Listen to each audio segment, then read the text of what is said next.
Hello, everybody, and welcome. Emergency NBL free agency market watch, hashtag NBL overtime. Liam, Santa Maria, Cam, Luke. Look, mate, you've just had to grab me. You've called me and you said, we got to do this because Aron Baynes has been announced. The Brisbane Bullets 2-year deal. He is in the league. There is stuff happening left, right, and centre. The fixture has dropped. We're 2 months away. Liam, well, firstly, how was Vegas? Not that I really care because I wasn't there, but you did great work, my man. It's all happening.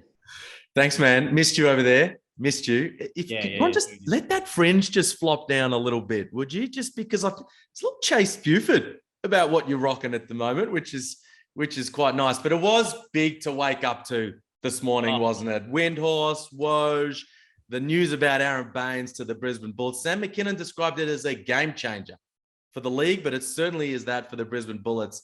Big news. I think, and you're right, we're going to talk about the Bullets ramifications for obvious reasons in a moment, but it is a game changer for the NBL, and this is something that we have discussed a lot in the last 4 or 5 years, probably started by Andrew Bogut. These guys come back, can still play great basketball, can still have a huge say in an NBL championship and a crack at a franchise trying to push into the playoffs like Brisbane haven't been able to do the last couple of years. So from a neutral point of view, not a Bullets fan, but an NBL point of view, this is great. It solidifies each and every year that these guys, Australian or otherwise, want to come back and be a part of it.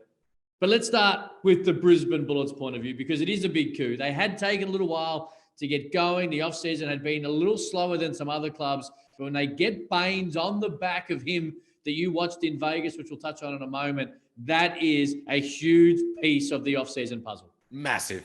Enormous. And you're right, it sits in amongst a couple of those conversations, the NBL to NBA pathway for sure, but also, as you say, what Bogut started and we hoped would continue from there in terms of those golden age of boomers that have been playing in the NBA coming to the NBL at some stage. We've seen it with Daly, now we're seeing it with Bainesy.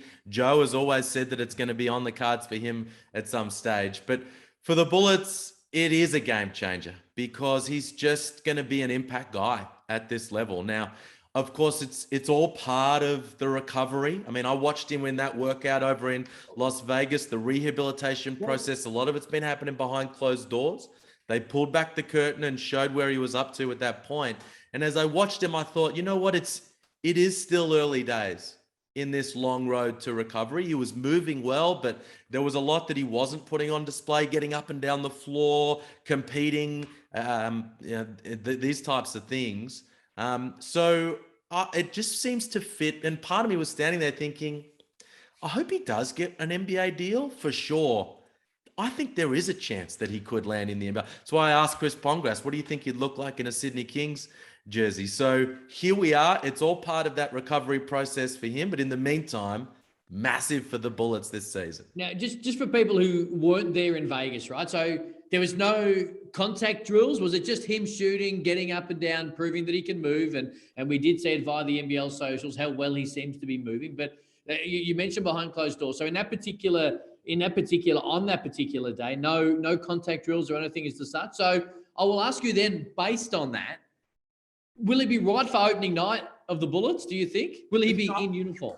I think so. My takeaway from that, and I mentioned it to ABC reporter at some point following that workout, was my suspicion was the NBA teams would have said, look, that's great. It's so good to see him back out there. And he's clearly moving well. I want to see some more. Yeah. I want to see some more before I commit a roster spot to him in the upcoming season. And I feel like that's what this NBL season is going to provide for him. The ability to play a season, work his way into it, have a big impact. And then when our season finishes, right? I mean, it's early. It's the grand final series is going to be in March. So the potential then for a competing team to pick him up like they did Andrew Bogut a couple of seasons ago for the last part of the year. I feel like that's the plan, and that is what could be on the cards. Now, yesterday, NBL.com.au and via the NBL app, you put out, an incredibly comprehensive look at what each club has got, what they need, and all the rest of it, okay? I want to ask you, you did say this, around the Brisbane Bullets, a big man and a high-quality guard in the next couple of days. Now, were you talking about Aron Baynes? And I do see that Matt Logue this morning has mentioned Tyler Johnson as probably the front runner, or the Brisbane Bullets are the front runner to get Tyler Johnson when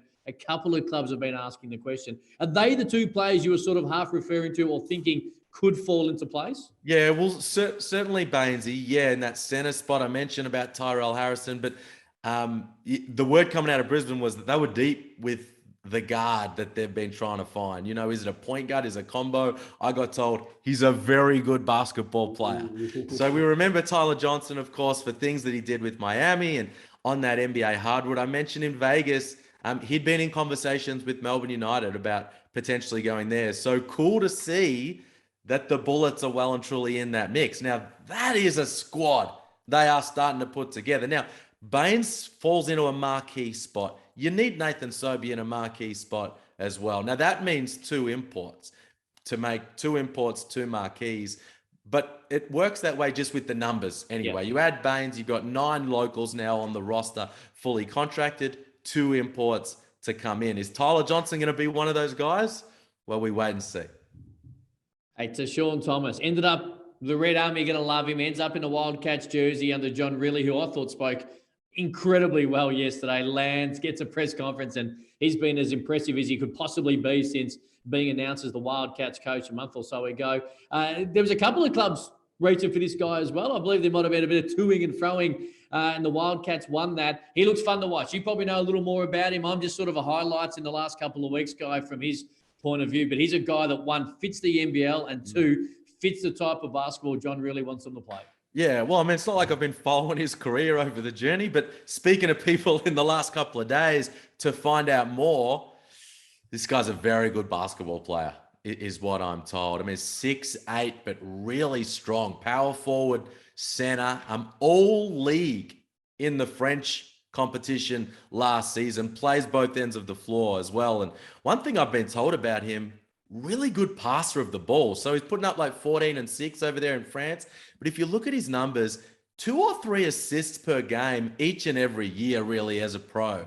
So this is a guy who's going to be able to facilitate. John Riley's going to make sure he puts the ball in his hands. He can face up. He's going to be a bit of a mismatch problem. Now, do they play him at the 4? Do they play him at the 5? You can do either. Depends on who the other guy is that they bring into that front court. So it gives them some flexibility, but high-level signing from the Wildcats, and the Red Army should be excited. I reckon there might be something bubbling over in the West as well the next couple of days. Hey, Jarrell Brantley. Look, first things first. We've finally got a date for New Zealand and the Breakers to play in front of their home fans. Second week of the... That's the most important thing. I know they've signed a high-quality guy we'll talk about in a moment. But the fact is, we've heard the Breakers players speak this week about being able to circle a date and get back into New Zealand. So that's so amazingly cool. And they're going to do it with an import who's going to bring a bit of excitement. I think so. They're high. Monty Mayor is very excited about Jarrell Brantley. Watched him at Summer League.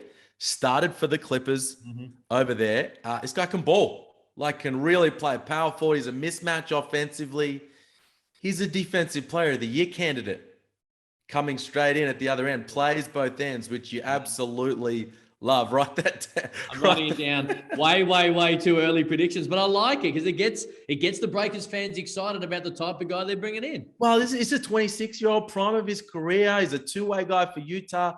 The last couple of seasons was with Unix in the Euro League not too long ago. High-level guy that's going to do some good things for the Breakers. All right, we're going to have to really, it's not quite yes or no, but we're going to really have to fly through this. In your article I spoke about, let's throw some names. Thon Maker, where do you sit right now? You mentioned him yesterday, linked him to Illawarra. Well, it feels like there are a number of teams who feel like they're close with Thon Maker, both here and abroad. And I tell you, the Illawarra Hawks are one of those teams. Duop Reed, he's off to China, so they're pivoting their attention towards Thon Maker. He's expensive, but they're deep in negotiations.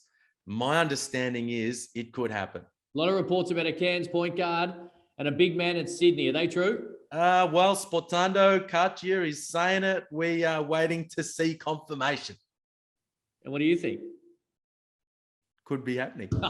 Hashtag NBL free agency, emergency market watch, NBL overtime. I don't know what the hell's going on. All I know is we're getting pumped. Liam, until next time. See ya.